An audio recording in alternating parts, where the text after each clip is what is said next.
Selamat pagi, siang, sore, atau malam Bapak, Ibu, dan rekan-rekan semua. Kami dari kelompok POA 05 akan mempresentasikan hasil analisis studi kasus yang berjudul Perencanaan dan Pengendalian Produksi pada Perusahaan La Familia Baik. Presentasi ini merupakan bagian dari proyek akhir yang mencakup berbagai topik penting dalam perencanaan sistem produksi, mulai dari peramalan permintaan, perencanaan agregat, penyusunan BOM dan NPS, hingga pengendalian inventory dan evaluasi investasi. Harapannya, hasil analisis ini dapat menjadi representasi penerapan nyata dari konsep-konsep yang telah kami pelajari selama 1 semester. Nah, presentasi ini terdiri dari 8 bagian utama. Ya, dimulai dengan forecasting untuk meramalkan permintaan sepeda tahun 2022, dilanjutkan dengan agregat planning guna untuk menentukan strategi produksi yang efisien. Selanjutnya, bagian assembly proses dan material production schedule membahas struktur produk serta penyusunan jadwal produksi. Selanjutnya, MRP digunakan untuk menghitung kebutuhan komponen secara akurat. Lot sizing digunakan untuk mengevaluasi metode pemesanan bahan baku paling ekonomis.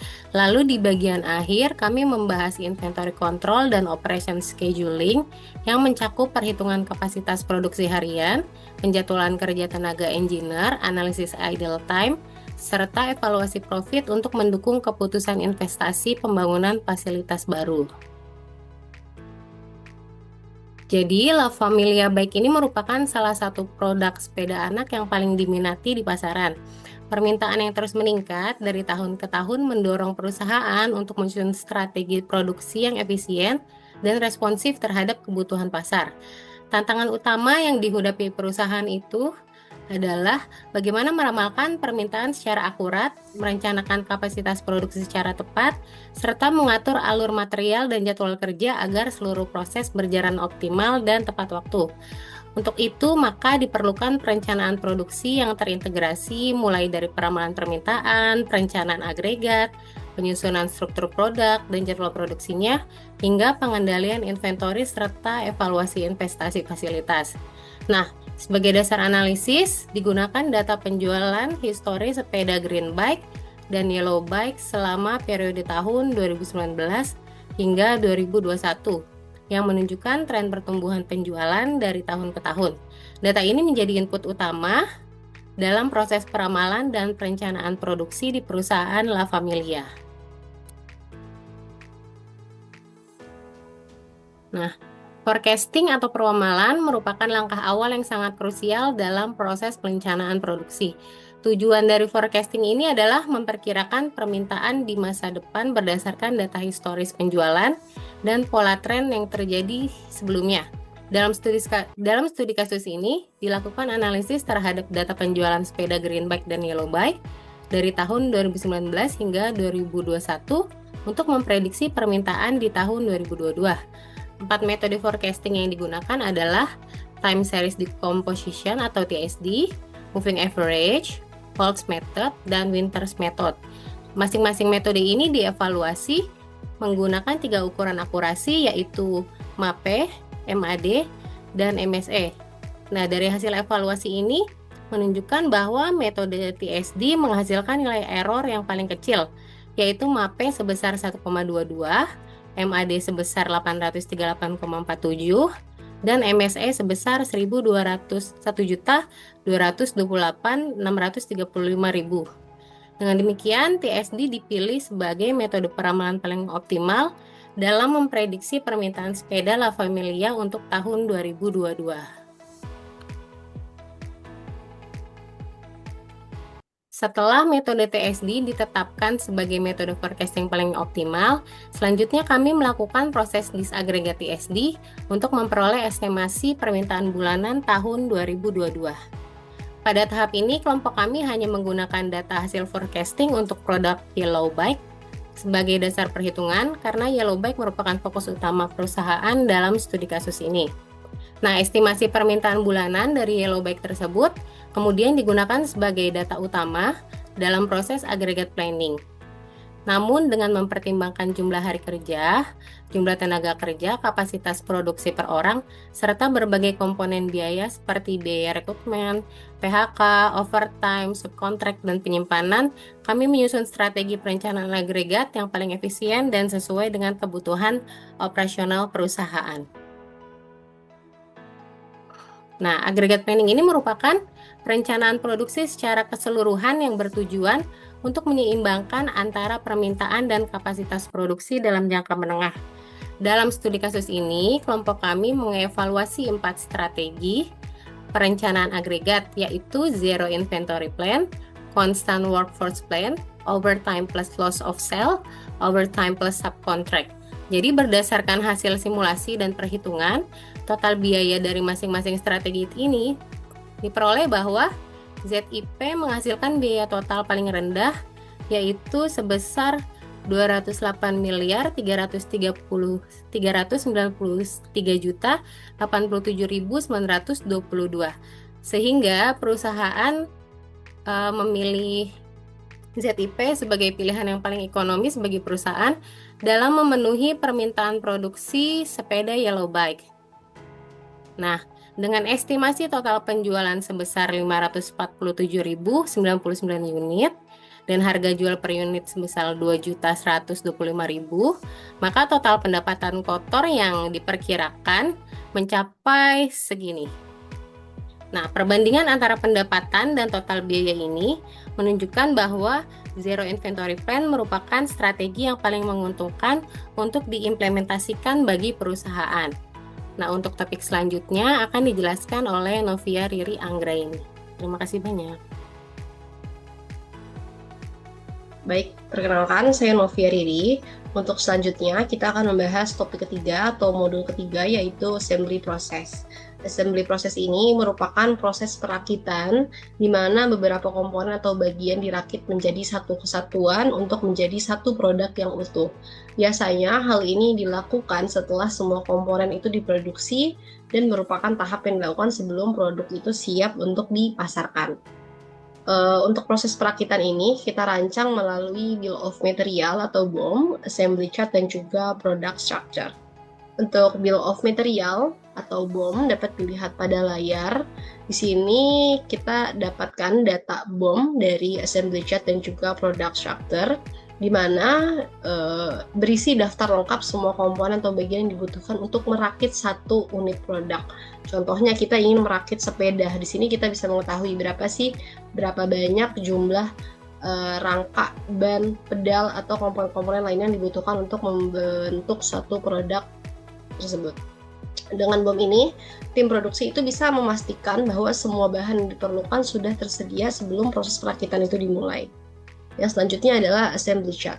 Assembly Chart ini merupakan bagian yang menunjukkan langkah-langkah atau urutan perakitan. Nah, Assembly Chart ini membantu pekerja memahami proses perakitan secara visual sehingga bisa meminimalisir yang namanya kesalahan, mempercepat proses, dan menjaga kualitas produk akhir.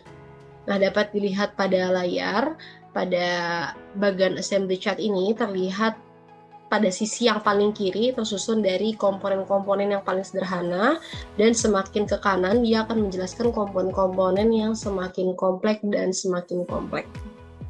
Untuk product structure yang terakhir, product structure ini menggambarkan hubungan hierarki antar komponen.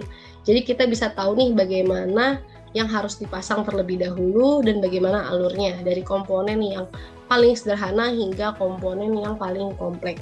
Hal ini sangat membantu dalam mengatur alur kerja yang sistematis.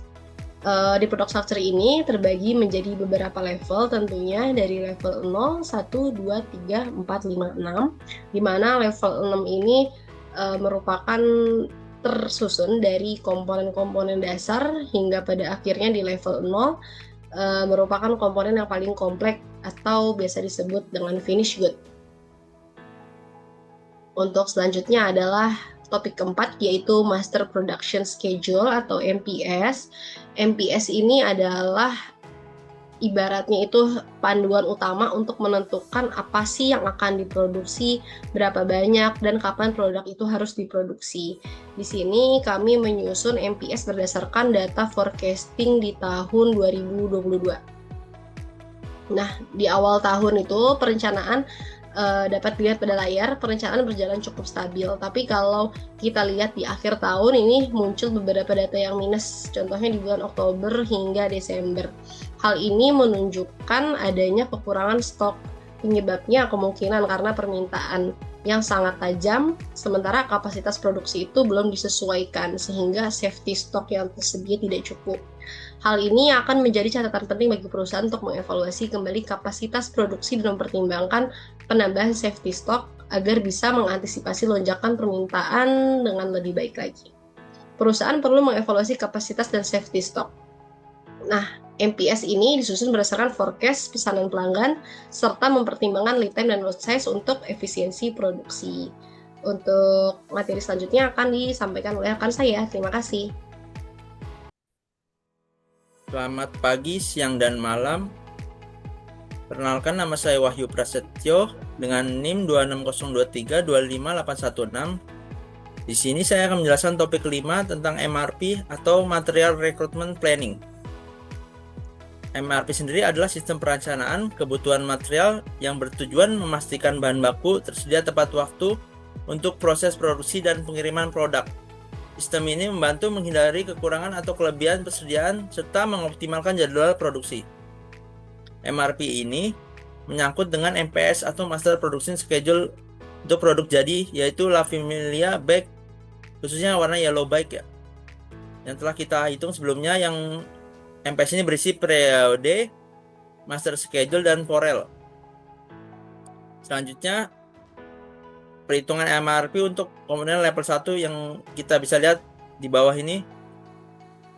Terdapat part number, lot sizes, lead time, gross recruitment, schedule receipt, PAB 1, net recruitment, porek, porel, dan PAB 2. Dan part ini memiliki quantity 1 untuk MRP assembly 3 dan MRP sub assembly 3 ya. Jumlahnya 2. Dari hasil perhitungan yang kita bisa lihat,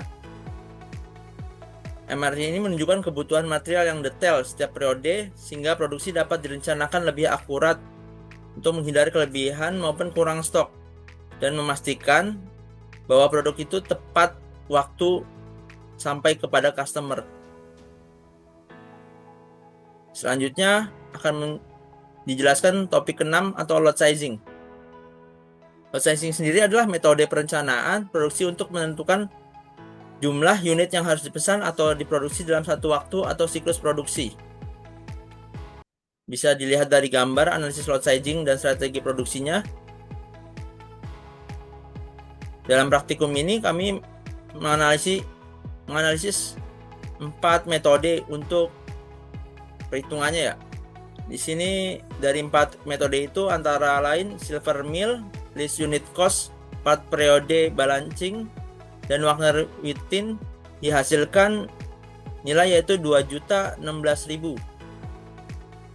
Dan aspek revenue-nya didapat 2022 1 triliun ya, 1.147, dan expected revenue 2023 1 triliun 264 miliar, dan profit untuk 2022 kiranya adalah 938 miliar.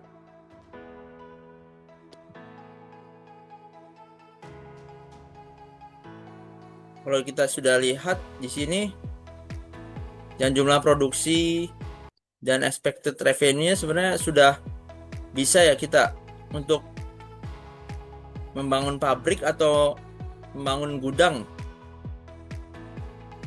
Dan dapat simpulkan juga hasil lot sizing ini biaya produksi total diperkirakan sebesar 208 miliar.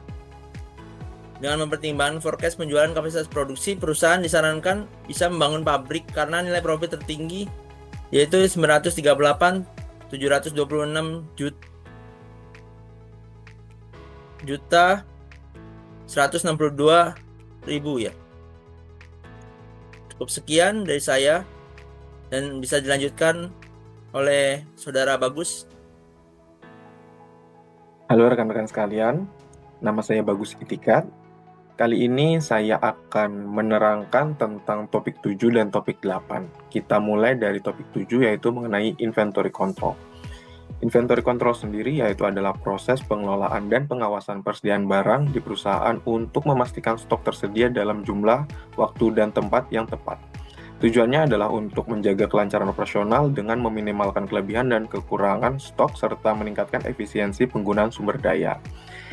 Dikalkulasikan dengan Kanban system seperti itu dan didapatkan bahwa sejumlah 22.262,69 atau dibulatkan menjadi 22.263 kartu Kanban dengan 856 unit per kartu Kanban dalam waktu 8 jam per hari selama 60 hari kerja.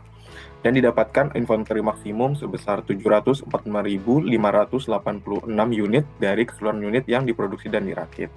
Nah, angka tersebut menjadi angka patokan agar persediaan itu dapat terpenuhi dari permintaan yang ada. Gitu ya. Karena ini perhitungannya kuartal pertama di tahun 2022, jadi permintaan pasar dicoba dipenuhi untuk Januari hingga Maret 2022. Lanjut ke topik 8 mengenai Operation Scheduling and Production Capabilities. Operation Scheduling sendiri yaitu proses dalam manajemen produksi yang mengatur urutan dan waktu aktivitas produksi untuk efisiensi maksimal. Tujuannya adalah untuk memastikan penggunaan optimal sumber daya seperti mesin, tenaga kerja, material, meminimalkan waktu menganggur, menekan biaya, dan meningkatkan ketepatan pengiriman. Nah, jadi kalkulasi sendiri dilakukan dengan CDS algorithm seperti itu. Dari mesin-mesin, di sini kami coba menghitung cycle time dari pembuatan brake seperti itu ya. Maka apabila diasumsikan misalkan satu brake itu dapat merakit satu sepeda, urutan job yang optimal yaitu urutan 1, 3, 5, 4, 2 dengan cycle time 38 menit per unit seperti itu. Dan bisa dirakit sebanyak 12 unit sepeda per hari apabila ada idle time tertinggi yaitu di 124 menit. Sementara idle time per unit itu secara berurutan ada di 61 menit. Nah, ini jadi menunjukkan bahwasannya peningkatan output melalui overlapping disertai peningkatan idle time total sehingga perusahaan perlu menyeimbangkan produktivitas dan efisiensi mesin. Lalu kita ke employee scheduling. Nah, ini dihitung dengan TPB algorithm seperti itu dan dipastikan juga dengan software Lingo seperti itu.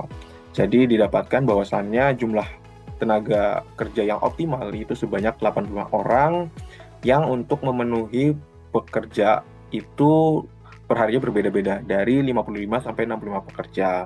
Nah, ini berotasi di setiap harinya di mana dibutuhkan hari-hari tertentu seperti itu. Yang berwarna merah ini hari libur, yang putih satu itu tandanya sejumlah staf yang masuk gitu ya.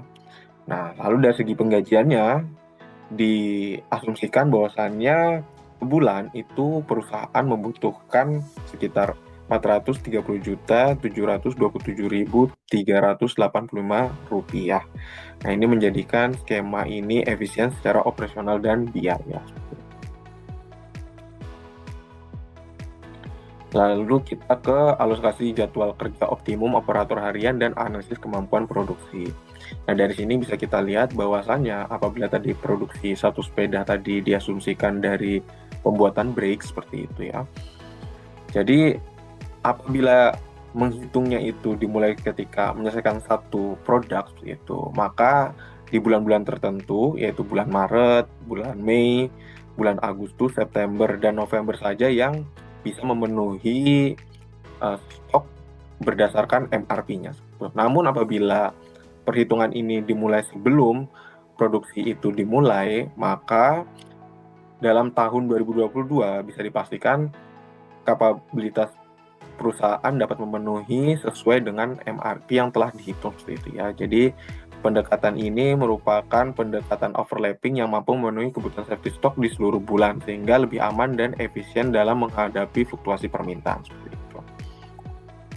Nah, jadi kesimpulan yang ada bahwasannya melalui analisis menyeluruh terhadap proses produksi lava menilai baik dapat disimpulkan bahwa perencanaan dan pengendalian produksi yang efektif sangat penting untuk menghadapi permintaan pasar yang terus meningkat. Metode time series decomposition terbukti paling akurat dalam peramalan permintaan. Strategi Zero Inventory Plan dipilih karena menghasilkan biaya terendah dan efisiensi produksi tertinggi. Proses perakitan yang dirancang melalui Bill of Material, Assembly Chart, dan Product Structure memungkinkan alur kerja yang lebih sistematis. Perhitungan MPF dan MRP membantu menjaga ketersediaan bahan baku secara tepat waktu dan efisien. Melalui analisis lot sizing, disarankan pembangunan pabrik baru karena memberikan profit tertinggi. Namun apabila ingin mempertahankan profit dalam waktu dekat seperti itu, maka dapat membangun warehouse terlebih dahulu. Sistem inventory control dengan Kanban mendukung pengendalian stok secara optimal, sementara penjadwalan produksi dengan metode CDS dan pendekatan overlapping mampu meningkatkan output harian meskipun menyebabkan idle time yang lebih tinggi. Di sisi tenaga kerja, penjadwalan optimum menghasilkan distribusi kerja yang seimbang dan efisiensi biaya. Secara keseluruhan, kombinasi strategi yang diterapkan mampu meningkatkan efisiensi produksi, mengurangi biaya, serta memastikan kesediaan produk tepat waktu untuk memenuhi penentuan pasar dari kasus La Familia Yellowback. Demikian pemaparan dari kelompok POA 5. Kurang lebihnya mohon maaf. Semoga bermanfaat. Terima kasih. Wassalamualaikum warahmatullahi wabarakatuh. Sampai jumpa.